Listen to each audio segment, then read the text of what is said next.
Corona की दूसरी लहर भारत के लिए बड़ी चुनौती लेकर आई है। कोरोना संक्रमण जिस रफ्तार से देश में बढ़ रहा है, उसको देखकर अब केंद्र से लेकर राज्य सरकारों के भी हाथ पांव फूल गए हैं।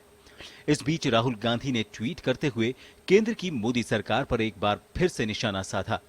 राहुल गांधी ने तंज कसते हुए 3 स्टेप में बताया कि आखिरकार कोरोना को लेकर केंद्र की रणनीति क्या है।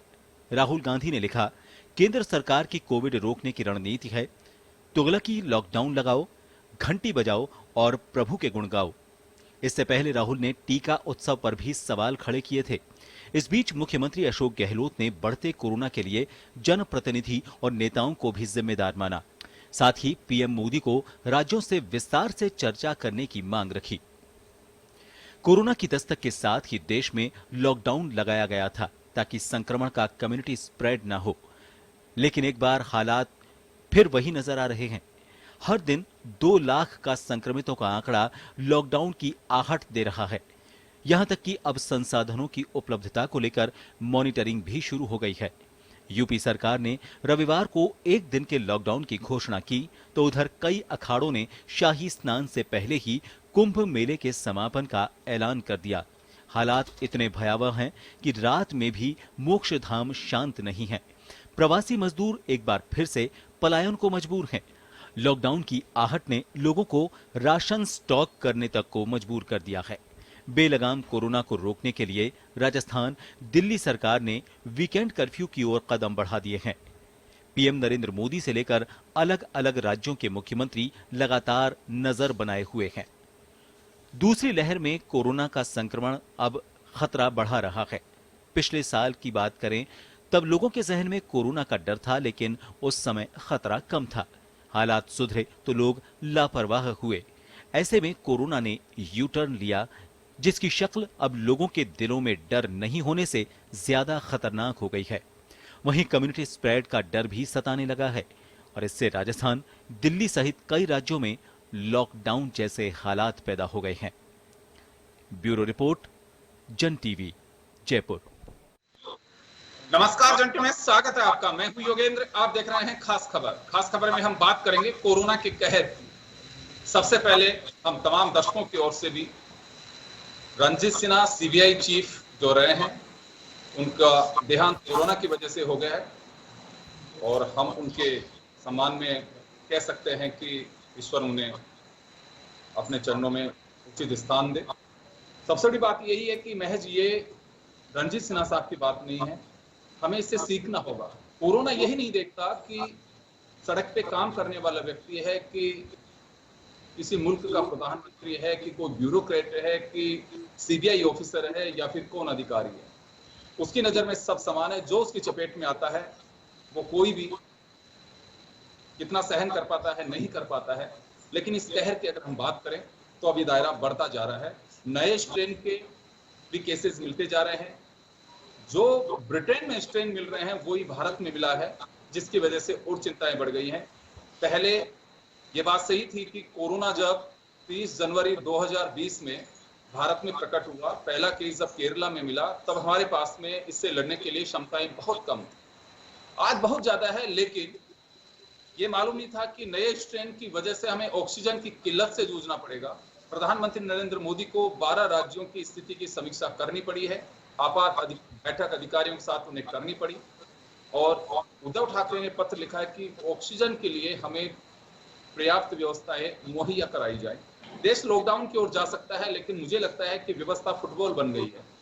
राज्य चाहते हैं कि केंद्र पहल करे, केंद्र चाहता है कि राज्य खुद पहल करे कि उन्हें लॉकडाउन लगाना है, नहीं लगाना है।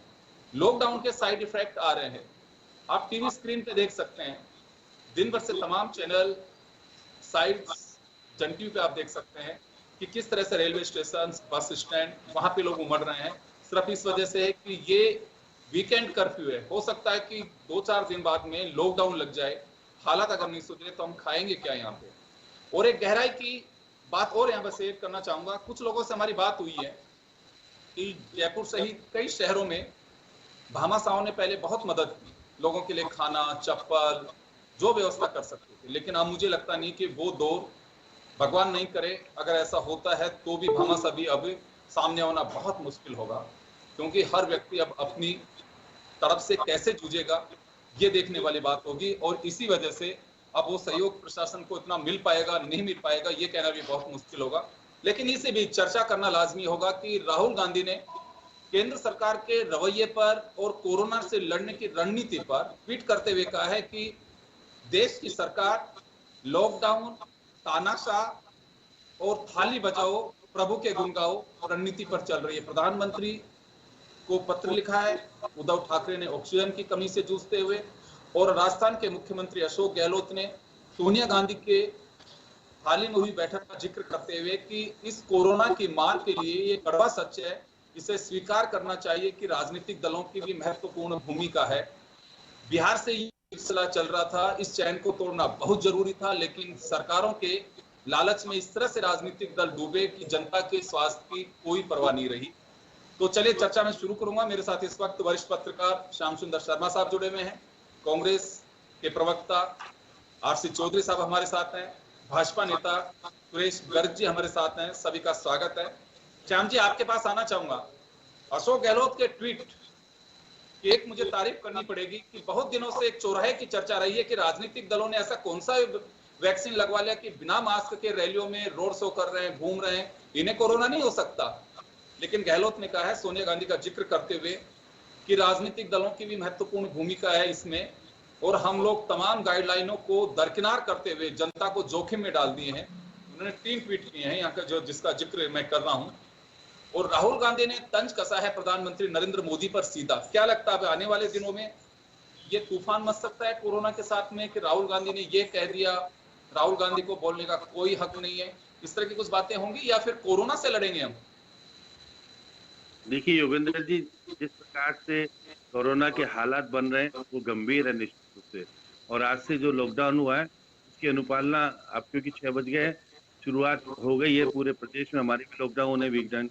इस तरह लोगों को उसकी अनुपालना करनी चाहिए। हम ये भी आग्रह सब लोगों से करेंगे क्योंकि कोरोना किसी को देखता नहीं है। आपने देखा कि जिस तरह से हालात बिगड़ रहे हैं उसमें यदि हम राजस्थान तो इस स्थिति में नहीं आया है जो स्थिति में महाराष्ट्र और मध्य प्रदेश आया है, तो वहां के हालात देख करके सुन करके ऐसा विकराल होता है, ऐसे दिल दुखित होता है कि आखिर हम पुरानी स्थिति में क्यों लौट गए। अब देखिएगा, अगर आप तो सही कह रहे हैं, नेताओं ने अब ट्वीट करके कहना तो शुरू कर दिया है, लेकिन अनुपालना अगर देखें, आप राजस्थान की बात करें और हम 3 उपचुनाव की बात करें, आप किसी भी तरह से वहां पर क्या नियमों की पालना हुई नहीं हो पाई। यही कारण रहा कि आप देखिए सारडा में तो भाजपा के प्रत्याशी कोरोना से पीड़ित हो गए और आज आरयूएचएस में भर्ती हैं। भगवान उनको जल्दी से ठीक करे, हम तो ये दुआ करते हैं। लेकिन हालात राजस्थान के की जो संसाधन जिस प्रकार से बढ़े उसे हम कुछ कंट्रोल में तो हैं। अभी अभी हम ये कह सकते हैं कि हम उस स्थिति में, लेकिन हालात जिस प्रकार से रोजाना कोरोना की संख्या बढ़ रही है उससे लग रहा है कि हम किस स्थिति में आएंगे, हम उस स्थिति में नहीं पहुंचे।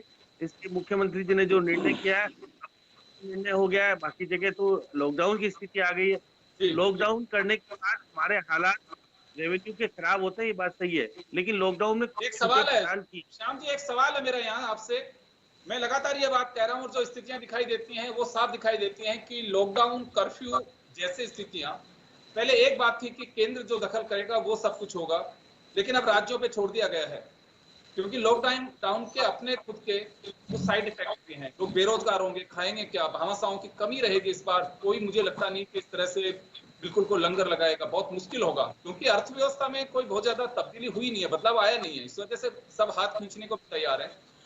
तो क्या इसे खुदबात समझा जाएगा कि केंद्र राज्यों पे छोड़ रहा है, राज्य चाह रहे हैं कि केंद्र विस्तृत चर्चा कर कदम उठाए? जैसे अशोक गहलोत ने लिखा भी है कि अब वक्त आ गया है कि प्रधानमंत्री खुद विस्तृत चर्चा करें और राज्यों के साथ मिलकर के कोई ठोस कदम उठाएं।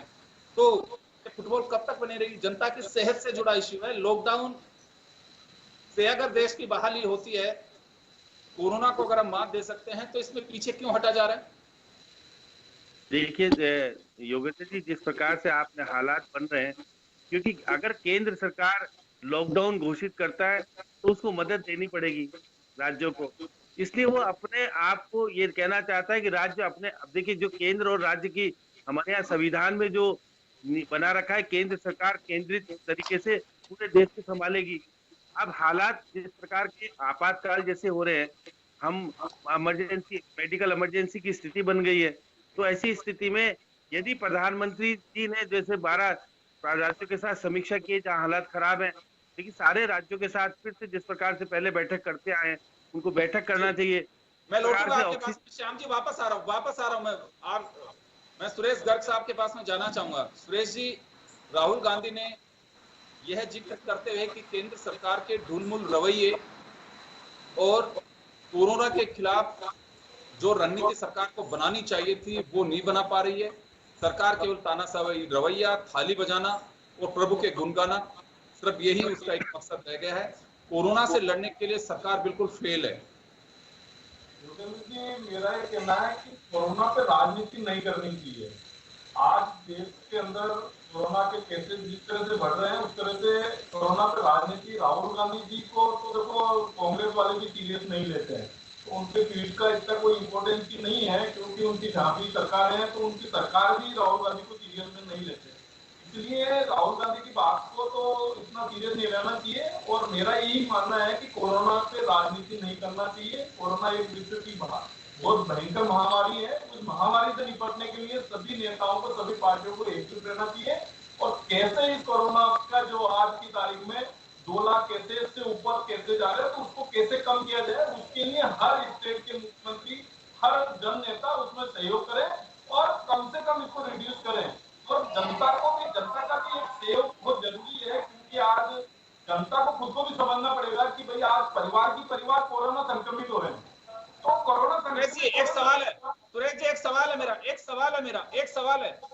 जनता से बिल्कुल अपेक्षा करनी चाहिए, जनता से अपेक्षा करनी चाहिए, बिल्कुल करनी चाहिए।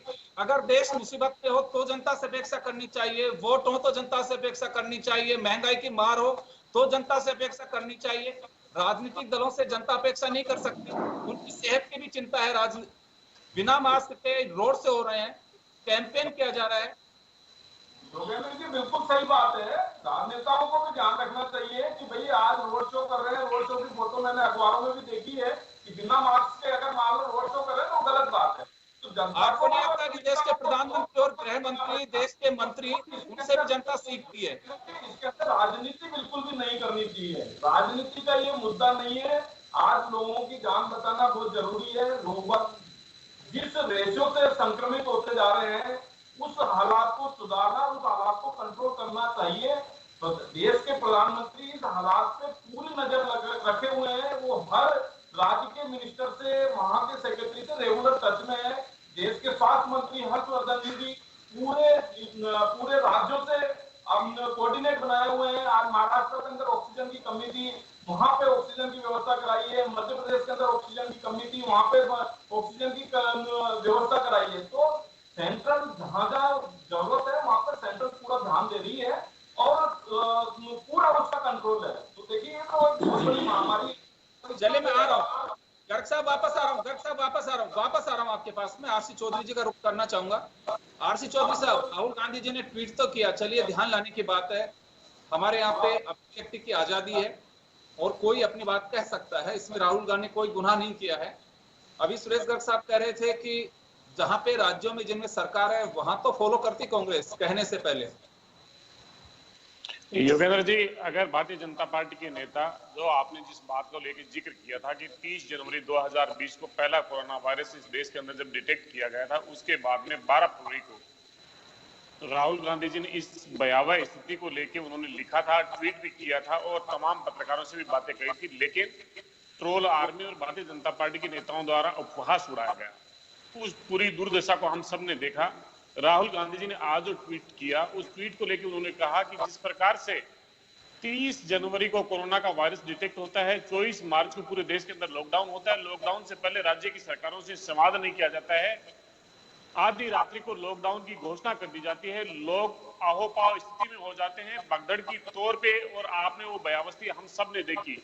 हमने किसी रेलवे स्टेशन पे अपनी माँ की चादर खींचते हुए बच्चे को देखा, तो कहीं पे हमने रेलवे की पटरियों पे लोगों के जीवन गंवाते हुए देखा। तमाम वो भयावह। लेकिन आरसी चौधरी साहब, अब उसका जिक्र करने का कोई औचित्य नहीं है। हम दूसरी लहर से लड़ रहे हैं। वो तो सारी चीजें हो चुकी है, बहुत डिस्कस किया हमने उस पर, लेकिन अब हम सेकंड फेज से लड़ रहे हैं। हम चर्चा करना चाहेंगे उस पर। योगेंद्र जी, आपने कहा कि निश्चित रूप से कोई भी जब असफल हो जाता है तब ये कहता है कि पीछे की बातों को भूलिए, जब नाकाम हो जाता है, जब असफल हो जाता है, जब गलतियां होती हैं तब कहते हैं, और निश्चित रूप से हमें गलतियों के बाद में आगे बढ़ना चाहिए। लेकिन हम ये मानते हैं कि ये गलती स्वीकार देश के प्रधानमंत्री को और भारतीय जनता पार्टी के नेताओं को स्वीकार करनी चाहिए। उन्होंने क्या गलत कही? उन्होंने कहा कि जिस प्रकार से ताली बजाओ, थाली बजाओ, टॉर्च जलाओ, वो तमाम जो चीजें की, आज पूरे देश के अंदर ऑक्सीजन को लेकर क्या स्थिति है। डॉक्टर रेड्डीज लेबोरेटरीज ने कहा है कि हमारे पास में ये इंजेक्शंस हैं, उनका प्रोडक्शन एक ऊंची स्थिति में नहीं है।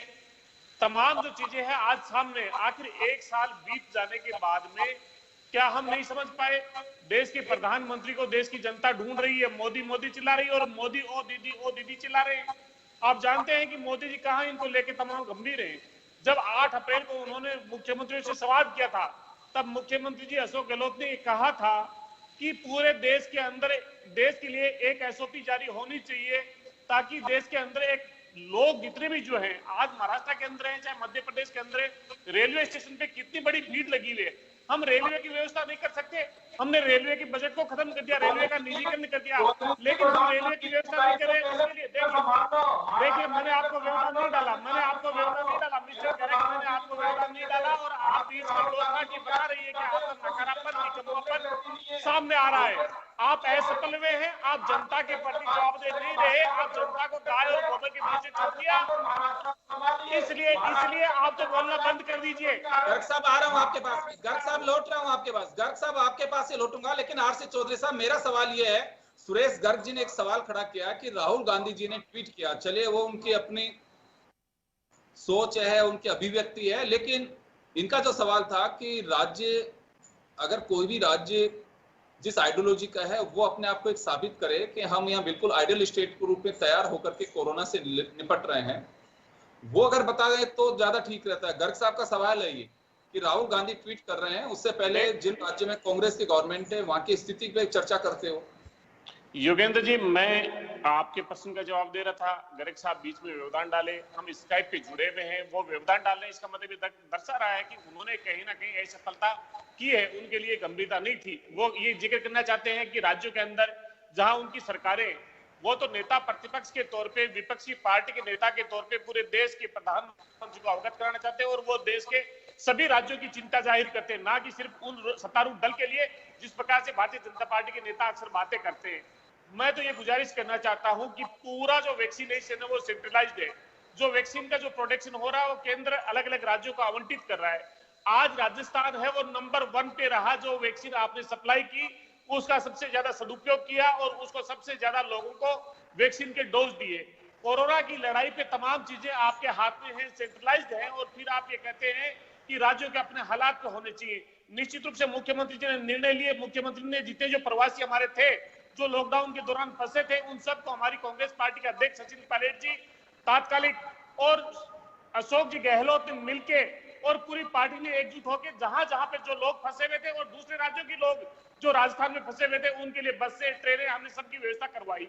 आज जरूरी यह है कि कोरोना की लड़ाई के लिए राजस्थान जो राज्य है उसने मध्य प्रदेश को भी कहा, उसने यूपी को भी कहा कि आरटीपीसीआर टेस्ट की हमारी कैपेसिटी बहुत अच्छी है, अगर आप चाहें तो हम आपके राज्य में जांचें कर सकते हैं।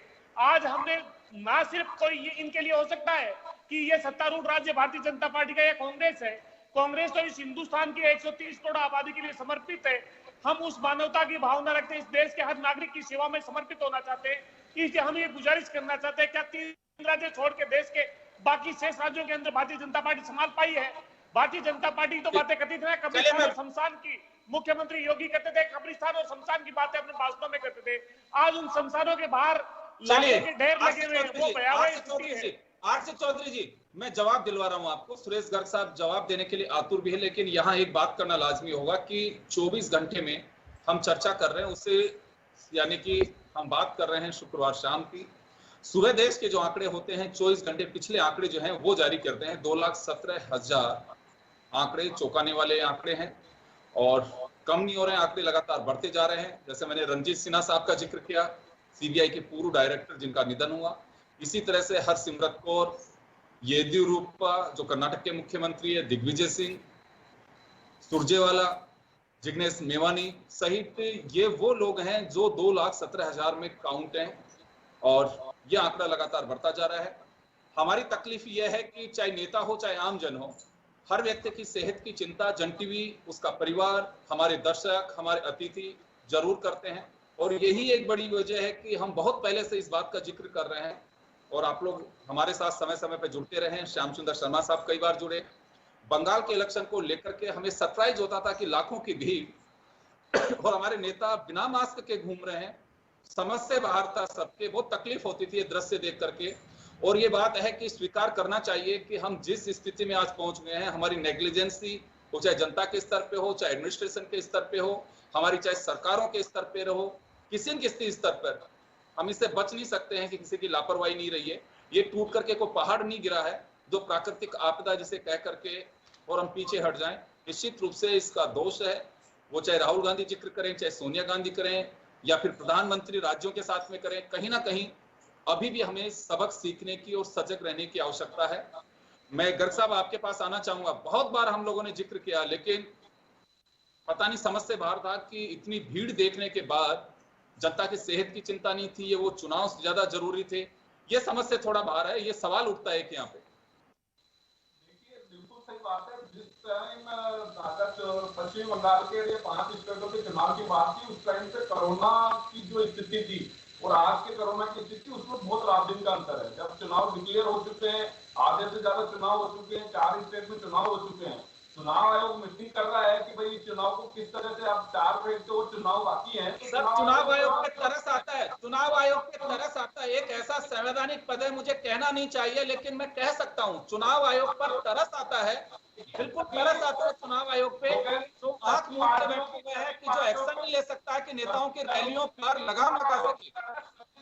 सभी दलों की सहमति भी जरूरी है। चुनाव आयोग सभी दलों की मीटिंग बुलाई है आज पश्चिम बंगाल में। कोर्ट के निर्देश के बाद सर, इस देश पे इलेक्शन कमीशन ने कोई एहसान नहीं किया इस मीटिंग को बुला करके। कोर्ट के आदेश के बाद हर बात में कोर्ट ही दखल करता रहेगा, सर कोर्ट ही दखल करता रहेगा तो मोटी पगार लेकर के इलेक्शन कमीशन में जो लोग बैठे उनको राइट है किस तरह से पैसे उठाने का।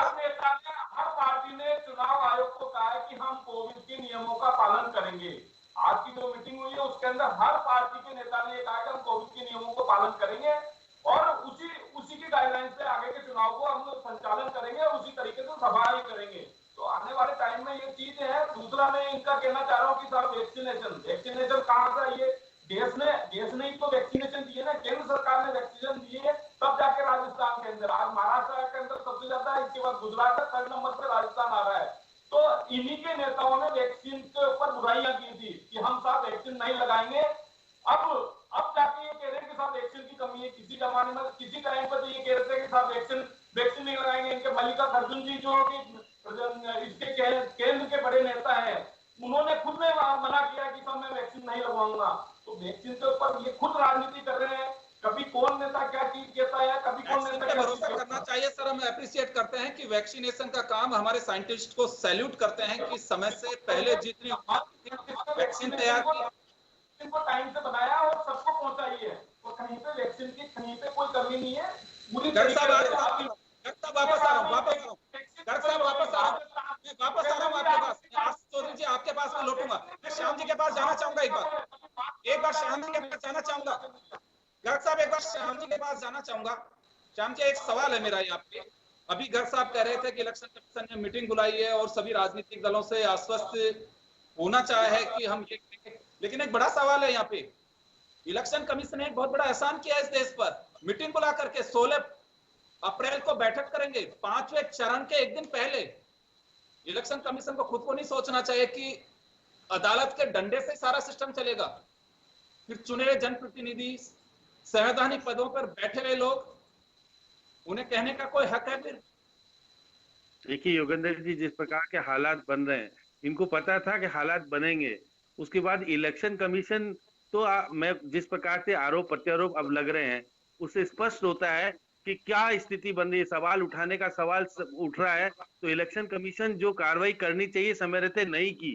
देखिएगा कि हम केवल सत्ताधारी पार्टी को ही दोषी ठहराए नहीं। आप पश्चिमी बंगाल में देखिएगा, राहुल गांधी ने भी की ने वहां मीटिंग जाकर के, और उन्होंने भी प्रोटोकॉल का उल्लंघन किया, प्रधानमंत्री ने भी किया, गृह मंत्री ने भी किया, राज्यों के मुख्यमंत्रियों ने भी किया। तो इसलिए सबसे पहले तो इन नेताओं को कम से कम चार्ज करना चाहिए था। इलेक्शन कमीशन कम से कम जुर्माना तो लगा था, किसी के ऊपर तो लगा था, एक आध के ऊपर नहीं लगाया किसी के ऊपर। हम तो राजस्थान की बात कर रहे हैं, राजस्थान में भी यदि आप देखिए 2 दिन पहले भी किया जा सकता था, लेकिन इलेक्शन की तारीख घोषित हो गई जिस प्रकार से हुआ, और राजस्थान में किन किन लोगों के कोरोना हुआ आप उससे छिपा हुआ नहीं है कोई भी। देखिए मुख्यमंत्री जी नहीं गए, बाकी लोग कई लोग नहीं गए। हाँ, लेकिन वहां पर जिस प्रकार से प्रोटोकॉल का उल्लंघन हुआ 2 दिन पहले ही हुआ, देख लीजिए मीटिंगों में किस प्रकार से घूमे लोग गए, पार्लियामेंट मेंबर भी कोरोना पीड़ित हुए। तो ये बात सही है कि इलेक्शन कमीशन जिस प्रकार का प्रभावी हुआ करता था टीएन सेशन के जमाने में, वो इलेक्शन कमीशन नहीं रहा। जो नियुक्तियां जिस प्रकार से होती है, जिस प्रकार से इलेक्शन कमीशन में बाद में नियुक्ति होगी उन लोगों की, तो ये सारी बातें सवाल पैदा इसलिए करती है कि आपके स्वार्थों की पूर्ति के लिए अब राजस्थान में एक उपचुनाव छोड़ दिया गया, क्या सवाल नहीं उठता?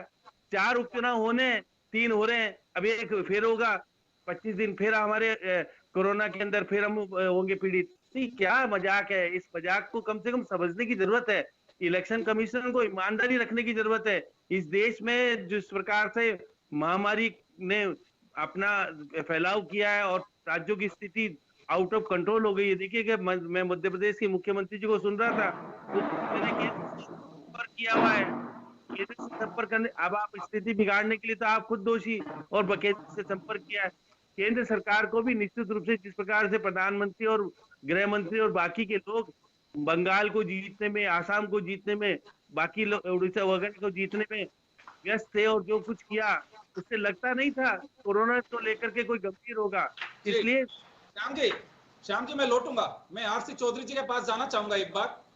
आरसी चौधरी साहब, एक सवाल खड़ा होता है यहाँ पे सभी राजनीतिक दलों के लिए, राजस्थान में भी बाई इलेक्शन रहा, अन्य जगह भी रहा।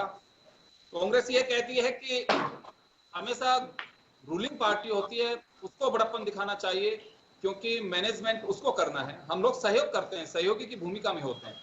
ठीक है, यूनियन गवर्नमेंट भाजपा की है, और बंगाल का आप जिक्र करेंगे कि वहां पे गृह मंत्री और प्रधानमंत्री रोड शो कर रहे थे, तमाम यात्राएं कर रहे थे, वहां प्रचार चल रहा था, तो फिर हम लोग क्यों? आरसी चौधरी जी आप मूवमेंट मत करिए, एक बार जगह बैठ जाएंगे तो मेरे ख्याल में थोड़ी देर के लिए ठीक रहेगा। मेरा सवाल आप ही से है जी। राजस्थान में भी वही कुछ हुआ जिसकी उम्मीद कांग्रेस बंगाल में करना चाह रही थी। योगेंद्र जी, मैं एक बात कहना चाहूंगा कि राज्य का मुख्यमंत्री सबसे बड़ा व्यक्ति होता है। राजस्थान के मुख्यमंत्री जी ने जब मार्च अंतिम समय पे नामांकन के समय में गए, उसके बाद में उनकी भयंकर डिमांड होती रही, लेकिन वो लगातार लोगों के साथ में संवाद करते रहे और समीक्षा बैठक की। देश के प्रधानमंत्री जी ने समीक्षा बैठक पे ध्यान नहीं दिया और वो ओ दीदी चिल्लाते हुए किस प्रकार से देश के अंदर वो करते रहे, आपने सबने देखा। मैं इससे थोड़ा सा पीछे ले जाना चाहूंगा। 11 सितंबर 2020 को पश्चिम बंगाल के भारतीय जनता पार्टी के अध्यक्ष दिलीप घोष ने ये कहा कि कोरोना जा चुका है, जबकि पीक पे था, और कहा कि ममता हमें प्रचार से रोकना चाहती है, रैलियों से रोकना चाहती है, और हम किसी भी हालत में नहीं रुकेंगे, हम रैलियों का संवाद जारी रखेंगे। कोई भी नेता जब अगर अपनी दूरदृष्टि और अपना जब जो नैतिकता है उसका निर्वहन नहीं कर सकता तो प्रश्न उठता है। आज कांग्रेस पार्टी की राष्ट्रीय अध्यक्ष श्रीमती सोनिया गांधी जी ने पत्र लिखा प्रधानमंत्री जी को, और पत्र लिख के इस बात का जिक्र किया। उसके बाद में जो चुनाव आयोग है वो मीटिंग करता है और करता है, तो ये राजनीतिक सुचिता होती है। माननीय मुख्यमंत्री जी ने तमाम विपक्षी दल हैं, चाहे धर्मगुरु हैं, चाहे दूसरे और हमारे जो सेगमेंट्स हैं, जो वर्ग हैं, उनके साथ में उन्होंने संवाद किया और वो जनता के लिए खुला रखा। कोई भी जनता का व्यक्ति वहां पे सुझाव दे सकता है, उनको सुन सकता है और उनका अनुसरण कर सकता है। और उन्होंने बार बार पूरे देश के लिए एक गाइडलाइन की मांग की, लेकिन दुर्भाग्य से नहीं मिल पाया। आज समय है कि राजनीतिक सुचिता देश के प्रधानमंत्री को पहल करनी चाहिए थी, लेकिन आज हम उस पहल को नहीं कर पाए हमारे देश के प्रधानमंत्री जी। जी गर्ग साहब, सारी उम्मीदें प्रधानमंत्री से हैं। तो सर देखिए, देश के प्रधानमंत्री हर चीज के बहुत सीरियस है, वो हर राज्य की मॉनिटरिंग पूरी रखे हुए हैं। देश के जो स्वास्थ्य मंत्री हैं वो भी पूरे राज्यों से पूरी मॉनिटरिंग है। कहाँ का ऑक्सीजन की कमी है, ऑक्सीजन की पूरी पूर्ति की जा रही है, ऑक्सीजन को इंपोर्ट करना है। आज ऑक्सीजन इंपोर्ट करने के लिए भी गाइडलाइन जारी कर दी गई है, और जहां जैसे पेट्रोलियम कंपनी भी ऑक्सीजन का प्रोडक्शन करती है, तो उनको भी बोला है कि पहले जनता के लिए ऑक्सीजन प्रोवाइड की जाए, इसके बाद में उसको दूसरी जगह यूज किया जाए। और आज महाराष्ट्र के अंदर रिलायंस इंडस्ट्रीज ने भी वैक्सीन ऑक्सीजन प्रोवाइड कराई है, मध्य प्रदेश के अंदर भी ऑक्सीजन प्रोवाइड कराई है। जहां तक जिस स्टेट को ऑक्सीजन की जरूरत है वो उसको पूरी तरीके से प्रोवाइड की जा रही है। वैक्सीनेशन का उत्पादन डबल करने के लिए पूरे प्रयास किए जा रहे हैं कि जो अभी वैक्सीनेशन का उत्पादन हो रहा है वैक्सीन का, उसको डबल किया जा रहा है। तो प्रधानमंत्री जी की पूरे देश के अंदर निगाह है, हाँ क्या चीज प्रॉब्लम है उसको पूरा है। योगेंद्र जी झूठ बोल रहे हैं, इनको ऐसा मंच क्यों दे रहे हैं? ये बैठ के पूरे झूठ बोल रहे हैं, ये झूठ बोल रहे हैं, आप रोक नहीं रहे हैं इनको रोक नहीं रहे हैं आपने। इन्होंने 11 से लेके 14 अप्रैल तक टीका उत्सव मनाया था। उस टीका उत्सव का नतीजा क्या रहा? चूंटी चून चौबारे रसोई रासायनिक का जानते होंगे आप गर्ग साहब, आपने क्या किया? आपके पास में वैक्सीन थी नहीं और आप उत्सव मनाने चले, सिर्फ नारे देते हैं, स्लोगन करते। जनता के प्रति तुम्हारी जवाबदेही नहीं, तुम्हारी नीति है साम्राज्यवाद की। योगेंद्र जी रोकिए, झूठ ना बोले। अगर आप इस बात को काटिए, ये बिल्कुल गलत तथ्य रख रहे हैं यहाँ पे। जी अब बोले। मैं योगेंद्र जी से पूछना चाहूंगा, ये कहना आरसी चौधरी साहब यहाँ ये कहना, देखिए ये कई बार ये बात सवाल उठे हैं कि हमने 84 कंट्रीज में वैक्सीन को जो भेजा है, बहुत सारी चीजें होती हैं कि अगर आपके पास में कोई टेक्नोलॉजी होती है उसको शेयर करना होता है। हमारे यहाँ पे मानवता, बहुत सारी चीजें होती हैं। बात सही है कि लेकिन हमारी खुद की आपूर्ति तो विकसित राष्ट्रों का यही मंतव्य रह गया है कि वो पहले अपनी चीजें देखते हैं, उसके बाद में दूसरे लोगों की देखते हैं कि हमारे पास में कितना है। लेकिन भारत ने हमेशा बड़प्पन किया है। भारत में वैक्सीन की अगर हम बात करें, जिन डोज को लेकर के राजनीति बहुत हुई है वैक्सीनेशन पे भी, लेकिन आपूर्ति जो लगातार सरकार राज्यों को भेज रही है केंद्र, मुझे लगता है कि बहुत ज्यादा ऐसी किल्लत नहीं रही। एक दिन को अगर हम छोड़ दें, फिर भी हमें इस बात को लेकर के क्यों राजनीति करनी चाहिए कि वैक्सीन की कमी है। योगेंद्र जी, मैंने आपकी बात को और भारतीय जनता पार्टी के नेता की बात को भी धैर्यपूर्वक सुना। मैं उम्मीद करता हूं आप भी सुनेंगे। 26 जनवरी को जब वैक्सीनेशन इस देश के अंदर स्टार्ट हुआ था, तब उन्होंने कहा कि हेल्थ वर्कर्स को लगेगा, फ्रंटलाइन वर्कर्स को लगेगा, उसके बाद में 62+ जो एज के जो लोग हैं उनको लगेगा, सीवियर डिजीज के जो लोग हैं उनको लगेगा। हर राज्य का अपना अपना एक डाटा है, हर राज्य का अपना एक आंकड़ा है, उसके आधार पर हर राज्य को वैक्सीन को अवेलेबल करवाना था। वो केंद्र की सरकार ने वैक्सीन दी और वैक्सीन को टास्क के साथ में दिया। राजस्थान की सरकार ने उस वैक्सीन को तय समय के अंदर पूरे देश के अंदर अग्रणी काम किया। हम जब वैक्सीन को लेके जाते हैं और लोगों को वैक्सीनेट करना होता है, जब हमारे सेंटर्स पे वैक्सीन की जब डिमांड होती है 4 दिन पहले, अगर हम ये कहते हैं 4 दिन का डोज बचा है, तो भारतीय जनता पार्टी के नेता उस पे राजनीति पे उतर आते हैं। मैं पूछना चाहता हूँ, देश के प्रधानमंत्री ने आज से 7-8 दिन पहले कहा था 11 तारीख से लेके अंबेडकर जयंती तक टीका उत्सव मनाएंगे। टीका उत्सव तभी मन पाएगा जब आप वैक्सीन की सप्लाई करेंगे और राज्य कितने लोगों को वैक्सीनेट कर पाते हैं। दुर्भाग्य ये रहा कि प्रधानमंत्री स्लोगन देके भूल गए और वैक्सीन सप्लाई करना भूल गए, बंद हो गया। मैं कह रहा हूँ 11 तारीख से पहले उन्हीं 4 दिनों को ले लीजिए आप, उस दौरान जितना वैक्सीनेट किया गया था उतना इस टीका उत्सव के दौरान नहीं किया गया। इसकी वजह क्या रही? वैक्सीन की उपलब्धता नहीं थी। आज ये कह रहे हैं कि हमने टारगेट बढ़ा दिया है, वैक्सीन का प्रोडक्शन बढ़ेगा। योगेंद्र जी मैं कंप्लीट कर रहा हूँ प्लीज। लेकिन ये पता होना चाहिए कि यूरोपीय यूनियन है, समय कम है, मैं आपसे कंक्लूड चाहता हूं। आरसी चौधरी वो मटेरियल है वो रोक दिया। इसलिए भारतीय जनता पार्टी और हर्षवर्धन जी देश को गुमराह करते रहे। डिबेट का निष्कर्ष निकालना चाहता हूं। आरसी चौधरी जी, सुरेश गर्ग साहब लौटूंगा। मैं आरसी चौधरी साहब ये कहना चाहता हूँ, पत्र भी लिखे गए, दायरा बढ़ रहा है, 2 लाख से ज्यादा पेशेंट डेली मिल रहे हैं, बहुत चिंता की बात है ये। और एक चिंता के बाद इसी से मैं जाहिर करना चाहूंगा कि bus stand, railway station, private vehicle book कर करके अपने घर जाने को आतुर है। हमें अंदाजा लगाना चाहिए उससे स्थिति से, वो डर रहे हैं। डर जो बैठा हुआ है और वेरिएंट कितना खतरनाक है इसका अंदाजा हम से लगा सकते हैं कि जा रहे हैं के अंदर। मैं ये चाहता हूं आपसे कि अब होना क्या चाहिए, हम उस स्थिति में आ गए हैं। बहस से ज्यादा जरूरी है कि हम जनता को राहत कैसे दे सकें। योगेंद्र जी, हम संघीय ढांचे के रूप में हैं, सभी राज्यों की सरकारें केंद्र सरकार की दिशा निर्देश पे काम करें। आज महाराष्ट्र के अंदर चाहे पुणे हो चाहे बॉम्बे हो, जहां पे जिस प्रकार से यात्रियों की बहुत बड़ी भीड़ लगी हुई है, वो अपने गंतव्य तक पहुंचेंगे, कितना इस वायरस लेके स्प्रेड करेंगे इसका हम अंदाजा नहीं लगा सकते। उनको ट्रेनों की या उन्हें ट्रांसपोर्टेशन की जो अवेलेबिलिटी करवानी है, ट्रेनें किसके पास में, एरोप्लेन किसके पास में, कौन कंट्रोल करता है, ये सब चीजें हम सबके संज्ञान में। इसलिए गुजारिश ये है कि इसमें राजनीति छोड़ के देश के प्रधानमंत्री को अपने दायित्व का निर्वहन करना चाहिए और भारतीय जनता पार्टी के तमाम जो नेता एक राज्यवाद की नीति को लेकर चले हैं, उन्हें इस देश की जनता के हितों की रक्षा के लिए स्वास्थ्य रोकना चाहूंगा, समय कम है। गर्ग साहब आपके पास आना चाहूंगा। सिलसिला ऐसे ही राजनीतिक बयानबाजी जनता जिस नजर से देख रही है राजनीतिक दलों और देश की सरकार की तरफ, राज्यों की सरकार की तरफ, उन्हें कुछ राहत मिल पाएगी अभी इससे, क्योंकि वो ये राहत भी चाहती है कि आंकड़े कम हो, लोगों को राहत मिले। जो खबर कि शमशान में इतनी फ्यूनल हो गए कि चिमनी ही खत्म हो गई, आप अंदाजा लगा सकते हैं कि किस तरह की पीड़ा लोगों तक पहुंचती है। ये तस्वीरें देखते रहेगा ये देश या कुछ कम होगा? देखिए योगेंद्र जी, केंद्र सरकार बराबर ध्यान में है, केंद्र सरकार पूरा ध्यान रख रही है, पूरे राज्यों का ध्यान रख रही है। ये जहाँ तक ट्रेनों की बात कर रहे हैं, ट्रेनों की व्यवस्था है पूरी है।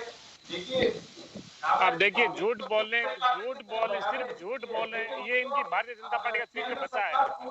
ये मीडिया ने दिखाया है, ये भारतीय जनता पार्टी का ट्वीट बचा है कि वो सिर्फ झूठ बोले। बड़ा दुर्भाग्य है। चलिए एक आखिरी सवाल श्याम सुंदर शर्मा साहब से मेरा, श्याम जी आपसे एक आखिरी सवाल है मेरा। श्याम जी एक आखिरी सवाल आपसे है। अरे झूठ बोलना बंद कीजिए, जुमलेबाजों झूठ बोलना बंद करो। कहीं अगर चूक रही है तो उसे दुरुस्त कैसे किया जाए? श्याम जी एक्शन क्या किया जाए? अब क्या एक्शन पे आवे सरकारें? देखिए योगेंद्र जी, अब क्योंकि हालात खराब है, ऐसे हालात में प्रधानमंत्री जी को निश्चित रूप से सब मुख्यमंत्री के साथ बीसी करनी चाहिए। और जो कमियां जैसे अब कह रहे हैं कि 100 हम प्लांट लगा देंगे, तो उससे पहले कर देना चाहिए था। ये बात सही, गलतियों को सुधार करना चाहिए। अब जो कुछ हो चुका वो तो ठीक है, लेकिन हम कैसे इसको सुधारें और आने वाले समय में इलेक्शन में किस प्रकार से नियम बनाए, इस पर चर्चा की जानी चाहिए और निर्णय भी होना चाहिए। मैं माफी चाहूंगा, समय का अभाव में रोकना चाहूंगा तमाम अतिथियों को। तो सबसे बड़ी बात यही है कि रोज हमें मालूम है कि आपको जो तस्वीरें दिखाई देती हैं उनसे निश्चित रूप से एक अंदर डर बैठता है, हमारी चिंताएं बढ़ जाती हैं। लेकिन हम भी चाहते हैं, आप भी चाहते हैं कि तस्वीरें उस खुशहाली के रूप में बदलें, जिसके लिए सरकारों को अगर कोई सख्त कदम भी उठाना पड़े तो बिल्कुल उठाना चाहिए। इस बात का इंतजार नहीं करना चाहिए कि कल के मेरे राजनीतिक नफे और नुकसान का क्या होगा। मुझे लगता है कि ये देश पहले, इसकी जनता जान है तो जहान है, प्रधानमंत्री जी उस स्लोगन पे गौर करना चाहिए। और पहले कौन, इसको मुझे लगता है कि लॉकडाउन की स्थिति बने, चाहे कानून व्यवस्था की बने या फिर कोई स्टेप उठाने के बाद बने, इसे फुटबॉल मत बनाइए। जो कदम उठाने हैं वो कदम उठाइए और निश्चित रूप से इस आपदा और इस आफत से देश को बाहर निकालिए। ये सबसे मैं कहूंगा कि अतिथियों की ओर से भी सरकारों से गुजारिश है और उम्मीद है कि कल का दिन या आने वाला कल शायद इस उम्मीद के साथ में बेहतर होगा कि हमारी सरकारें कुछ इस और गौर फरमाएंगी अपने राजनीतिक लाभ हानि को छोड़ करके। बहुत बहुत शुक्रिया आप तमाम अतिथियों का, हमारे दर्शकों का। खास खबर में इतना ही, दीजिए इजाजत, नमस्कार।